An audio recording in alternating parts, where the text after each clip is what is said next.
Yeah,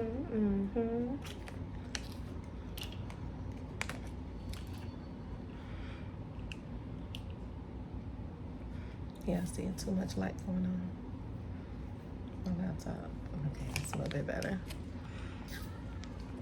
So hey mamas, how we doing out there?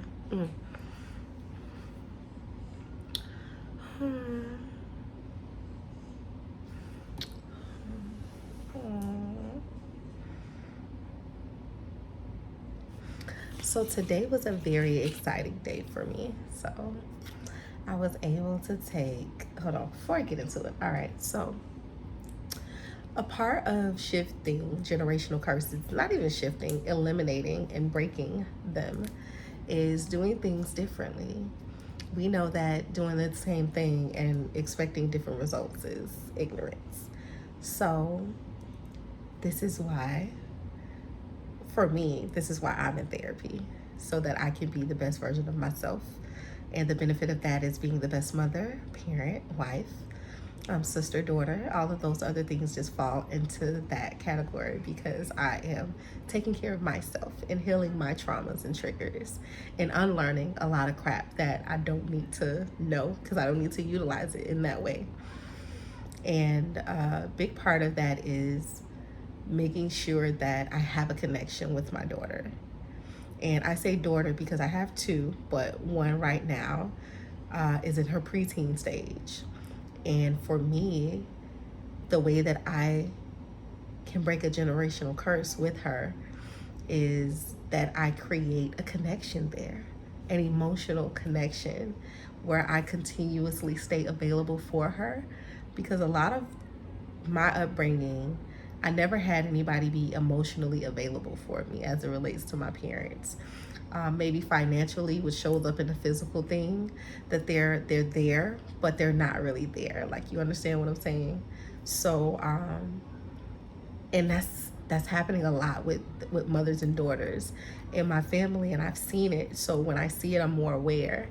So, and I smile because I'm so proud of myself, because it takes courage and it takes like a great support system to be able to stand on business and be like, look, I'm a square up about mine. And I do, and I will.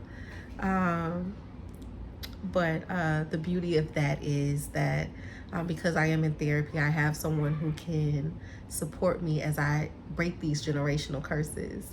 And I do that by doing the opposite of where there was a lack for me. And it is building an emotional connection. And sometimes the starting point for that can be outside of who we are. And I'm okay with that. So I think I've shared before on my podcast that my kids are in therapy too, not the younger two, but the older two. So it's me and my husband and then them two, because I need them to have someone to talk to outside of us. So with that being said, you can't just have your kids talk to anybody. My kids have a safe space to go to, a safe person, a safe environment where they know that they can show up, they won't be judged, because I might judge them in a motherly way, but their therapist does not do that. She's there solely to support them and to direct them in the best ways when it comes to their decision making, their confidence, and how they navigate as kids, you know? And we say, you know, kids have it easy and stuff, but they go through their little things. And even though we were kids before and we're not parents, you know, we can quickly forget how times are totally different. So Ava definitely has that supplement. And because she now has that safe space, and every session she goes to is me breaking a generational curse. Like, it's me standing on business. It's me having a connection with her, because our therapist gives us both the tools to create the love language that we need, so that if Ava's going through something, she can come and share with me. Or if I'm going through something, Ava understands, Mommy's going through something right now. Let me just be available for her and let her know that I can hold space for her if she needs to talk about anything. And Ava does a great job with doing that. But the surprise today with Ava was that we planned a lunch date with the therapist. Ava has only seen her virtually. Of course, I've seen her in person and stuff, but Ava has only seen her via Zoom, and she had never saw her in person before, and she's always wanted to because she just loves her Dr. Renee. And today we went to lunch, and I'm like, girl, Dr. Renee's running behind, and Ava's so excited about it, about this upcoming date, because she knew about it. But to see the way her face lit up when Dr. Renee entered, like she entered the room, and of course she had Coach LaShawn with her, and just two phenomenal Black women just doing the work out here and supporting individuals and supporting families. And Ava was just taken away. My baby was happy. And this is why it is important to be aware of how to break generational curses. Because I've had conversations with people, and I tell them that my daughter is in therapy, and they're like, well, what's wrong with her? Nothing is wrong with her. We always want to create solutions to problems, but let's be proactive. A problem does not have to exist for her to have a safe space to converse with someone who can help support her in ways that I may not be ready yet, because I'm still healing as her mother. So lunch was amazing. It was like 3 hours that we just sat, we talked, we laughed, and Ava was that girl. She's always that girl, but it was just really a reflective moment, and knowing that, you know what, I'm doing it right. I'm doing it right.